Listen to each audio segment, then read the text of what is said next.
Hey there, welcome to Inglês Essencial. I am Josh Cashel, your teacher and your guide. Welcome to Chapter 3 da leitura guiada em inglês do livro Jaws, Tubarão.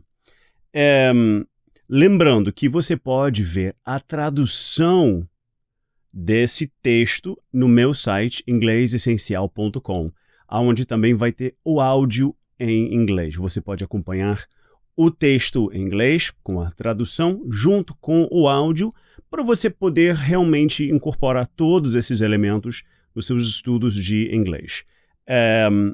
Daqui a pouco, depois de terminar os 10 capítulos, eu vou lançar um livro interativo que você pode usar para também praticar o inglês, o listening comprehension, a leitura. E que mais? Oh, yes. Don't forget to subscribe. Cada vez que você se inscreve, isso aumenta a minha visibilidade no canal e isso vai chamando a atenção de outras pessoas que também podem se interessar no conteúdo que eu ofereço. E I thank you very much. Eu te agradeço. So here is Chapter 3, No Time to Cry. Chapter 3, No Time to Cry. The next few days are hot, and summer visitors from New York begin arriving in Amity. Sunday is the 20th of June. By 12 in the afternoon, there are many people at Old Mill Beach. Children play near the water. A boy of 6 walks up the beach. He sits down next to his mother. "Can I go swimming?" he asks. His mother turns to look at him. "No, it's too cold." "Can I go out on my raft?" "I won't go far. And I won't go swimming. I'll just sit on my raft." His mother sits up. She looks up and down the beach. 50 meters away, a man stands in the water. He has a child on his back. "Yes, but don't go too far out. And don't swim." "Okay," he says. He pulls the little raft out into the water and climbs onto it. The boy sits on his raft and looks back towards the beach. He puts his feet into the water and kicks towards the shore. The shark swims under the water. It is 60 meters from the shore. It sees nothing, but it feels the sea move. It knows there is something near, and begins to swim up towards the surface. It moves slowly first, then faster. The boy stops, and the shark swims below him. Then it turns again. The shark swims up fast, its mouth open. The boy cannot cry out. He has no time. The shark's head hits the raft and pushes it out of the water. Nearly half of the fish, with the boy and most of the raft in its mouth, come above the surface.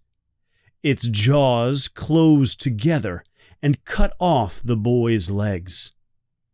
They drop slowly down into the water. On the beach, the man with the child turns to his son and points at the sea. "Did you see that?" "What, Daddy?" His child looks up at him. "Out there, a shark or something. Something very big." The boy's mother opens her eyes. She looks over at the man and sees him point at the water. People are running away from the sea. She sits up Suddenly, she remembers. "Alex," she says. The phone rings. Brody gets up from his lunch and answers it. When he comes back, he looks afraid and angry. "What is it?" asks Ellen. "A shark attack. On a child." "Oh no. And you didn't close the beaches." She stops. "Yes, I know," he says. "I didn't do my job." 20 minutes later, Brody arrives at the police station. The boy's mother is in the office. "I'm sorry," says Brody.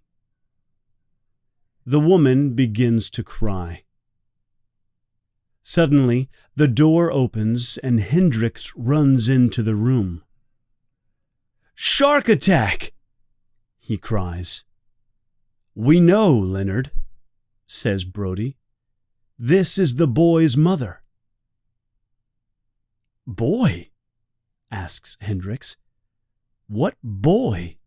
This was a man, an old man, 5 minutes ago."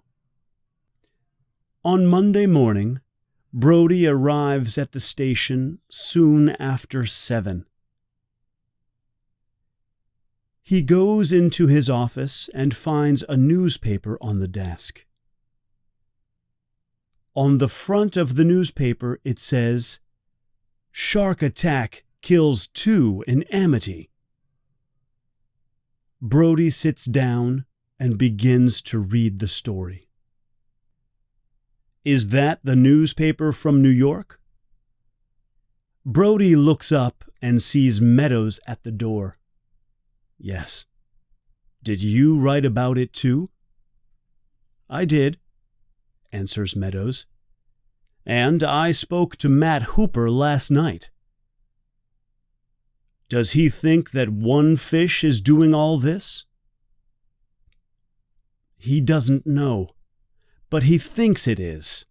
He thinks it's a great white." "I do too.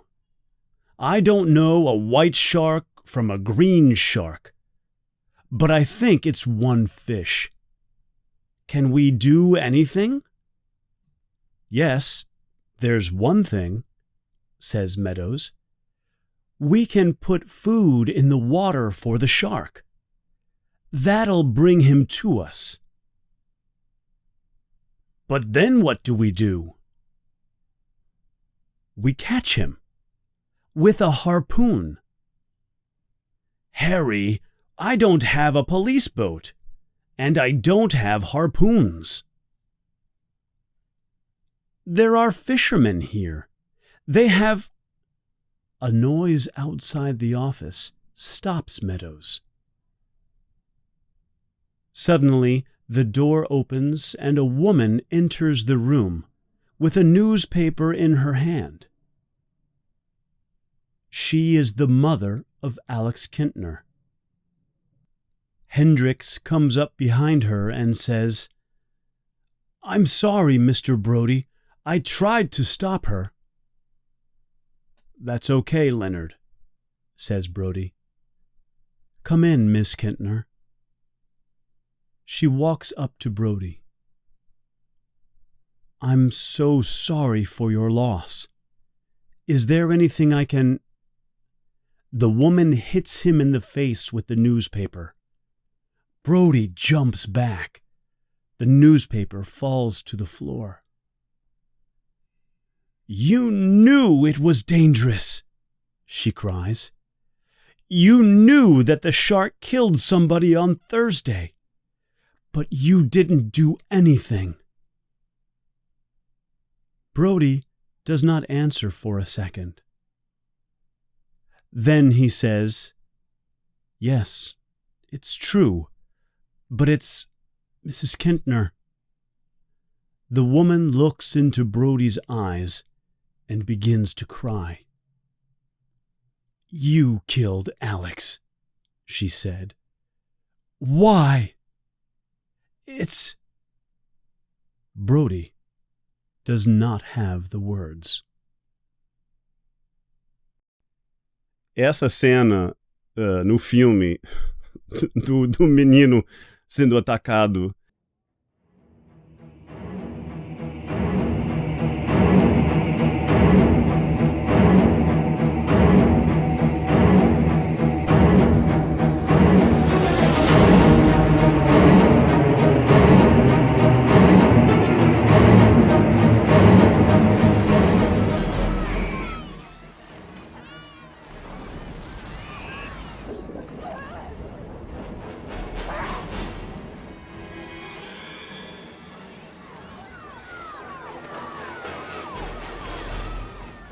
Foi isso exatamente que aconteceu comigo. Não, eu não fui atacado, mas eu tive essa experiência de estar no raft, no meio do mar, num momento traumático, com animais, com águas vivas, jellyfish ao meu redor, não podia me mexer. Foi a combinação desse filme com esse momento na minha vida pessoal que me traumatizou pelo resto da minha vida. Então, sei lá, vi. Então, uma coisa interessante com respeito ao inglês. Quando você vai no site inglesessencial.com para você poder estudar o texto com a tradução, preste bem atenção com as preposições. Porque tem várias preposições. Na água, no raft, na boia, na praia, dentro. Né? Veja como essas preposições funcionam no inglês. Fazendo uma comparação com o português, para você realmente ver quais são as preposições corretas para usar no seu inglês, ok? Não deixe de se inscrever, subscribe, isso me ajuda bastante, and I will see you in chapter 4.